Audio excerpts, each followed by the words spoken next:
करते हैं, साजिश लग रही है आपको विनोद तावड़े को किस तरह से? विनोद तावड़े जी भारतीय जनता पार्टी के राष्ट्रीय महासचिव, महाराष्ट्र के बड़े नेता रहे बीजेपी की सरकार के। अब राष्ट्रीय महासचिव, उनके ऊपर बहुत जिम्मेदारी रहती है। कभी चंडीगढ़ का मेयर को बनाओ, वहाँ पैसा बांटो, हरियाणा में पैसा बांटो। वो बहुत ही अनुभवी व्यक्ति है उसमें। इस काम का महाराष्ट्र का सबसे अनुभवी व्यक्ति कौन होगा तो तावड़े जी है। फिर भी तावड़े जी को जिस प्रकार से लोगों ने घेर लिया वहाँ के कार्यकर्ताओं ने, मुझे आश्चर्य होता है कि अब पार्टी के अंदर ही कुछ ऐसा मामला हुआ है इंटरनल पॉलिटिक्स में महाराष्ट्र के गृह मंत्रालय की तरफ से कि तावड़े जी को ऊपर नज़र रखो, तावड़े जी के पास कौन जा रहा है आ रहा है, और इस बारे में पूरी जानकारी वो जहाँ बैठे थे काम करने के लिए उन विरोधियों को दे दो।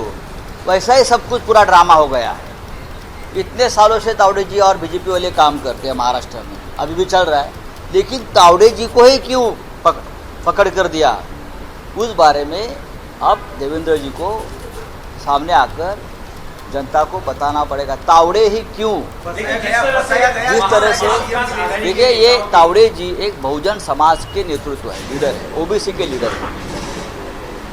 तो मुझे डर लगता है, मराठा है और जिस तरह की राजनीति यहाँ चल रही है बीजेपी के अंदर, तो थोड़ा मन में डर और शंका भी है।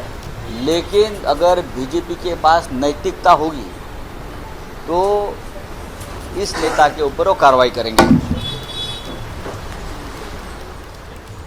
तो शिवसेना उद्धव ठाकरे के सांसद संजय राउत को आपने सुना, उन्होंने सीधे सीधे इसको अलग एंगल देने की कोशिश कर दी है। उन्होंने कहा कि अपने ही लोग हो सकता है जानबूझ के फंसाने की कोशिश कर रहे हो विनोद तावड़े को ही पैसे बांटने की जिम्मेदारी क्यों दी, और साथ ही विनोद तावड़े पैसे बांटने में अनुभवी व्यक्ति हैं, ये भी बात उन्होंने कही है। तावड़े को ही पैसे बांटने की जिम्मेदारी आखिर क्यों दी गई, इसका जवाब भी अब महायुति को खुद ही देना चाहिए, इस बात का जिक्र भी कर रहे थे संजय राउत।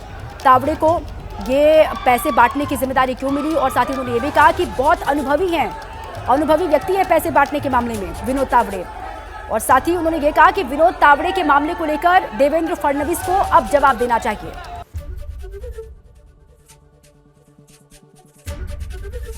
एबीपी गंगा, खबर आपकी, जुबान आपकी।